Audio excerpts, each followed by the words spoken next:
Jona, chitsauko chokutanga. Shoko raJehovha rakasvika kuna Jona mwanakomana waAmitai richiti, enda kuguta guru reNinevhe undoriparidzira, nokuti kuipa kwaro kwasvika pamberi pangu. Asi Jona akatiza kubva pamberi paJehovha akananga kuTashishi. Akaburuka akaenda kuJopa, kwaakawana chikepe chaienda ikoko.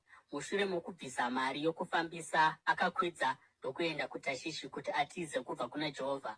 Ipapo Jehovha akatuma mhepo huru pagungwa, uye dutu raipenga kwazvo rikamuka zvokuti chikepe chakada kutsemuka. Vafambisi vose vechikepe vakatya, uye mumwe nomumwe akachema kuna mwari wake. Vakakanda nhumbi mugungwa kuti chikepe chireruke, asi Jona akanga aenda pasi mukati mechikepe maakasvikovata, uye akakotsira hope huru. Mukuru wavachairi akaenda kwaari akati, ungarare sei iwe? Muka udane kuna mwari wako, zvimwe angatirangarira tikasaparara. Ipapo vafambisi vechikepe vakati kuno mumwe nomumwe, uyai tikande mijenya kuti tione kuti ndiani aita kuti tiwirwe nenjodzi iyi. Vakakanda mijenya ikawira pana Jona.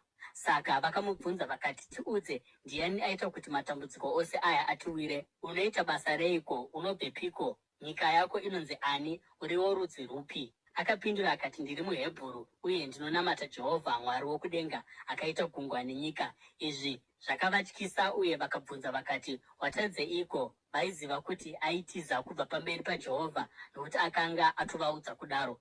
Gungwa rakanga rotonyanya kupenga, saka vakamubvunza vakati, ko, tinofanira kuitei kwauri kuti gungwa ritidzikamire? Akapindura achiti, ndisimudzei mundikande mugungwa, ipapo richanyarara. Ndinoziva kuti mhosva yangu ndiyo yaita kuti dutu guru iri rikuwirei.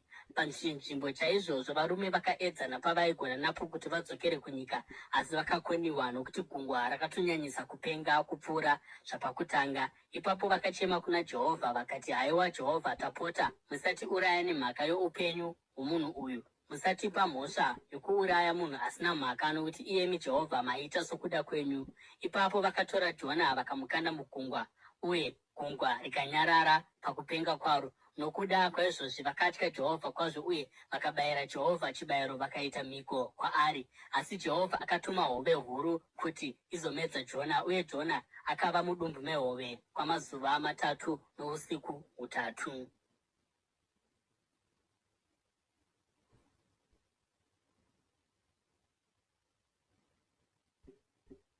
Jona, chitsauko chechipiri.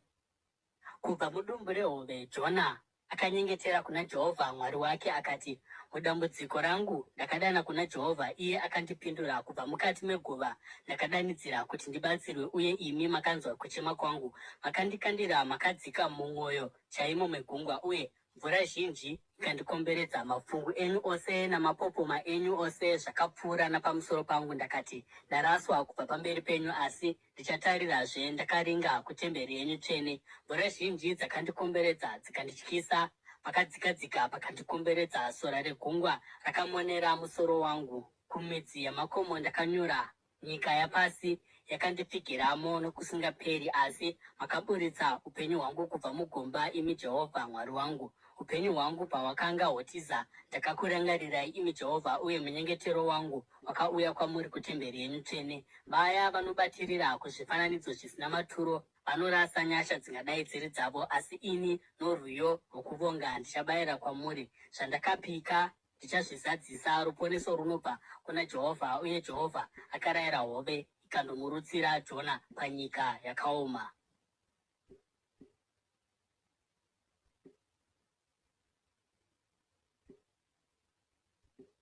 Jona, chitsauko chechitatu.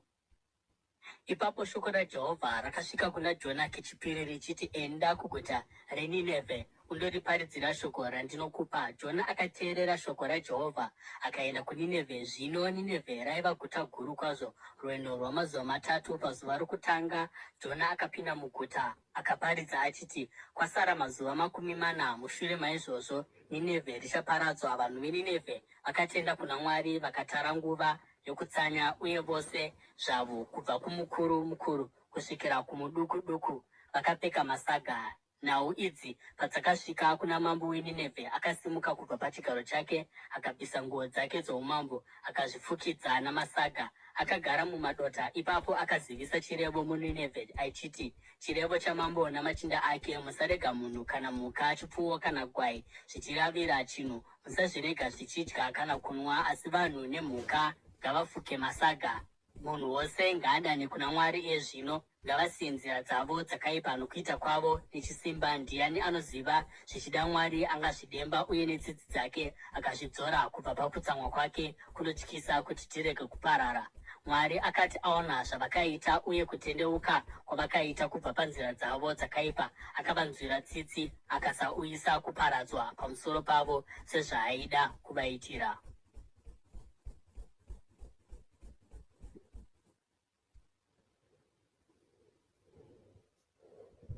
Jona chitsauko chechina. Asi Jona haana kufadzwa nazvo uye akatsamwa, akanyengetera kuna Jehovha akati, imi Jehovha, izvi hazvisizvo here zvandakataura ndiri kunyika yangu? Ndokusaka ndakakurumidza kutiza ndichienda kuTashishi. Ndaiziva kuti muri Mwari ane tsitsi nenyasha, anononoka kutsamwa uye azere norudo. Mwari anozvidzora pakutumira zvakaipa. Zvino imi Jehovha, torai zvenyu upenyu hwangu, nokuti zviri nani kuti ndife zvangu pano kurarama. Asi Jehovha akapindura akati, zvakanaka here kuti utsamwe? Jona akabuda akaenda akandogara pasi kunze kweguta nechokumabvazuva. Ikoko akazvivakira dumba, akagara mumumvuri waro ndokumirira kuti aone zvaizoitika kuguta. Ipapo Jehovha Mwari akameresa muti womuzambiringa, akauita kuti ukure kumusoro kwaJona, kuti uite mumvuri pamusoro pake, kuti shungu dzake dzidzikire. Uye Jona akafara kwazvo nokuda kwomuzambiringa. Asi chifumi chezuva rakatevera Mwari akatuma gonye rikadya muzambiringa uyu zvokuti wakasvava. Zuva rakati richibuda, Mwari akatuma mhepo yokumabvazuva yaipisa kwazvo, uye zuva rikabaya pamusoro paJona zvokuti akaziya. Akademba kufa uye akati, zvingava nani kuti ndife zvangu pano kurarama. Asi Mwari akati kuna Jona, zvakanaka here kuti utsamwe nokuda kwomuzambiringa uyu? Iye akati, hongu, ndakatsamwa zvokuti ndife. Asi Jehovha akati, iwe wanga une hanya nomuzambiringa uyu, kunyange zvazvo usina kuuchengeta kana kuukudza. Wakabuda nousiku humwe uye ukaparara nousiku humwe. Asi Ninevhe rine vanhu vanopfuura zviuru 120 avanhu vasingazivi kuti ruoko rwavo rworudyi ndorupi kana rworuboshwe ndorupi. Uye nemombe zhinjiwo. Handingave nehanya here neguta iro guru?